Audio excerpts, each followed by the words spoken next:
Welcome back. All right, so continuing my look at teams that missed the playoffs, we've talked about Calgary. Now we're going to talk about the Nashville Predators. So as I work my way down the standings, Nashville finishes the season 42-32-8, narrowly misses the playoffs despite the reality that they sold at the deadline. And when they sold at the deadline, the expectation was they'd fall right out of the race, and they really didn't. So I think there's enough here to say, you know what, if they can stay healthy next year, Nashville should very well be right back in the playoff picture, as in above the line rather than below.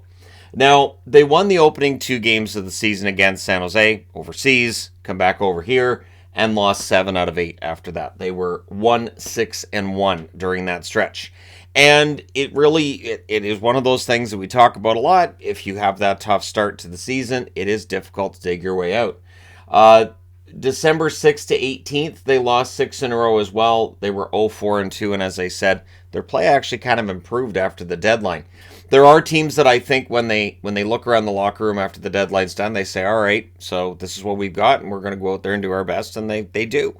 There are teams that fall off the cliff, but there are ones that up their game when the deadline is passed. So looking at some key players, Yossi, 2020-2021 in Nashville, 49 games, 8 goals, 25 assists, 33 points. Last season in 80 games, he had 23 goals, 73 assists, 96 points. Absolutely fantastic season. This year, back to a more normal range for him, 67 games, 18 goals, 41 assists, 59 points. So, didn't play as many games, didn't get anywhere near the same amount of points.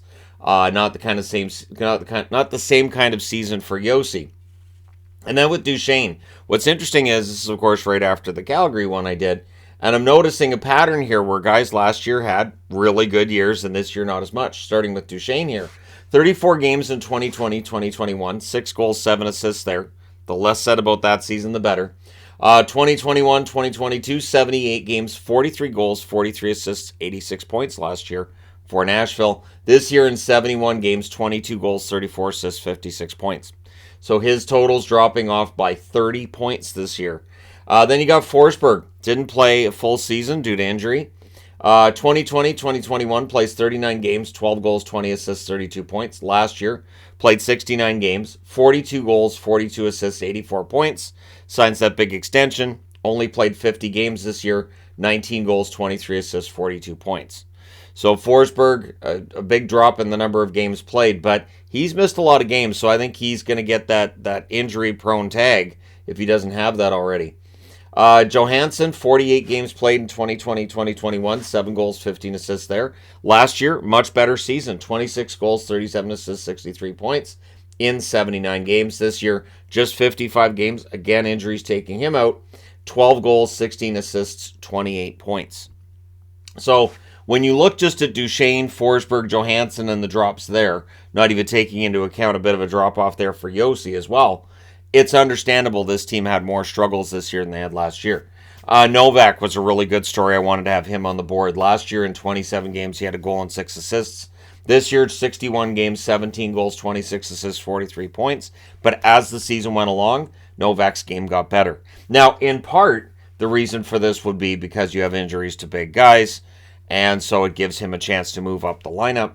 But, yeah, I think that's sustainable. UC Saros is consistently excellent.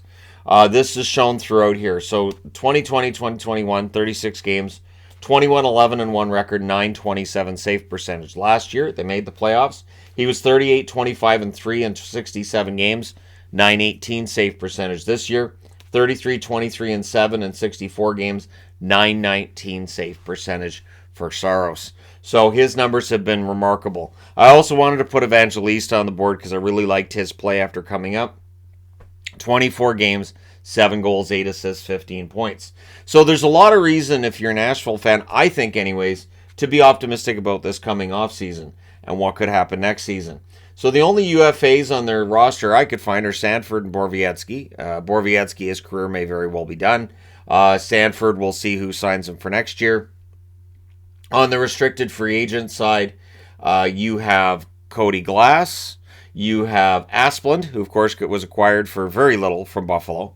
You have Cal Foote. You have Livingstone, who they signed out of NCAA. And you have Carrier. Carrier is going to be a player that it'll be interesting to see how much money he gets and over what kind of term. Carrier didn't have the same season this year that he did last year, but he's got a lot of company there with that, right? So their cap space for next year is $13,047,191.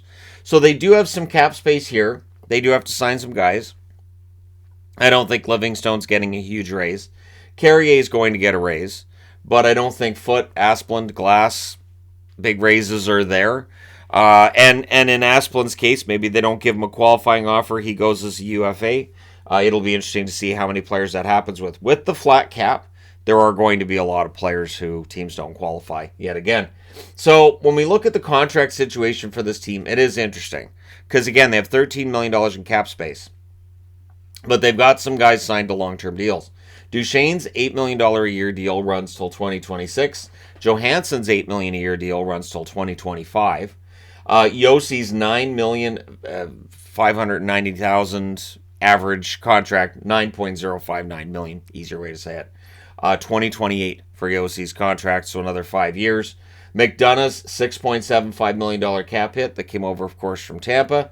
2026 on that one as well. Saros, $5 million cap hit. That one's great till 2025. Forsberg, $8.5 million cap hit till 2030. So they need Forsberg to be healthy. They need Johansson and Duchesne to be healthy. And that eats up a lot of their cap space right there.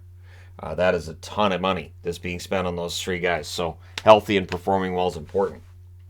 And also worthy of mention, Askarov, 20 years of age, turns 21 on June 16th.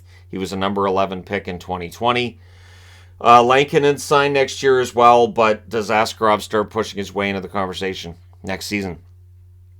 Think along the same lines as Kochetkov in Carolina, that kind of idea. So this is the first time they've missed the playoffs since 2014. It has been a while since that happened. So first time in this channel's existence. Now, people will mention, well, they didn't make it out of the qualifying round. And I understand that because it's called the qualifying round. And I had this conversation, too, back in 2020 that then they missed the playoffs, right? But the NHL officially recognizes all 24 teams that played in that qualifying round and beyond as being playoff teams. So 2017, they were finalists. 2018, they won the President's Trophy. And it looked like Nashville was going to be a champion at some point. It just didn't happen. Now, the press conference today with Barry Trotz and John Hines shows that it looks like Hines is sticking around. That's step one to figuring out next season. And they're saying all the right things. And I think that it will be a matter of figuring out how to navigate some of the higher price contracts they have and figure out who should stay and who should go this summer. So there are some decisions to be made by Barry Trotz coming in. I'm sure that David Poile will give him any instruction necessary on how to make how this all works. But I'm excited to see what Nashville is able to do for next year. No first round wins for this team since 2018. One thing that I mentioned coming into this season was that it felt like every year Nashville was dropping a little bit. Not a lot, but a little bit. A little bit of a drop every single season, and now they've dropped below the playoff line. Now they need to reverse that trend, right?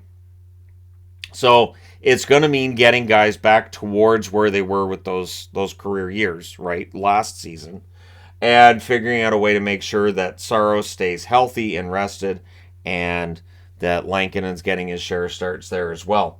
Now, last year they were outscored 21-9 in a series sweep by the Colorado Avalanche.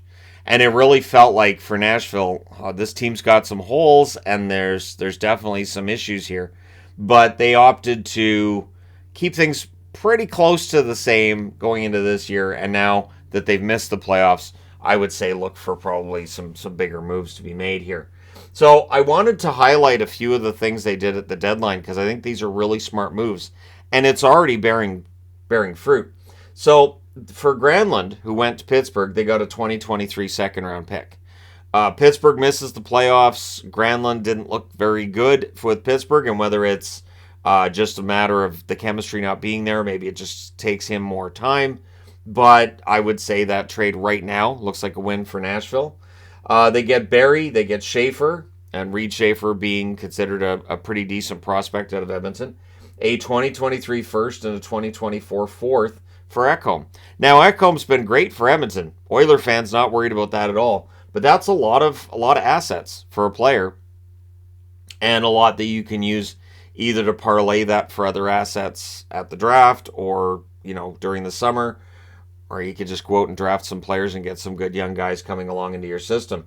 They also, this trade, I want to give the benefit of the doubt to Tampa Bay because of their trading history, but this one looks bad. Cal Foote, 2023 third, a fourth, a fifth, a 2024 second, and a 2025 first for Tanner Jeannot. Jeannot has not exactly clicked with Tampa when he's been healthy enough to play. He's gone from week to week to day now. Apparently, he's close to a return for Tampa Bay. But still, that trade has not aged particularly well already, and it was just made a couple months ago.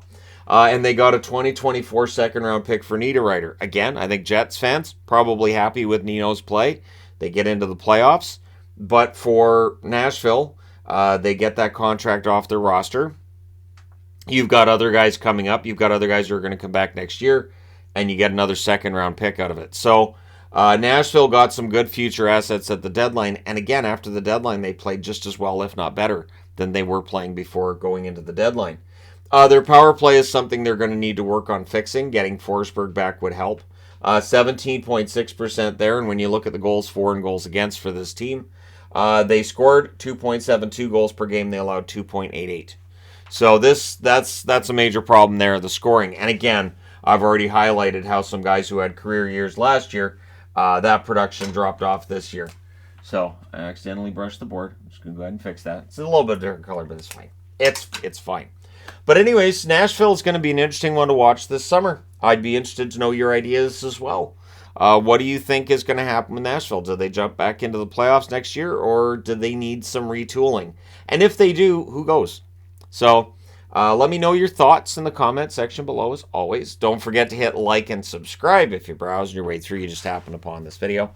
Thank you guys so much for watching, for all your support. I will talk to you again soon.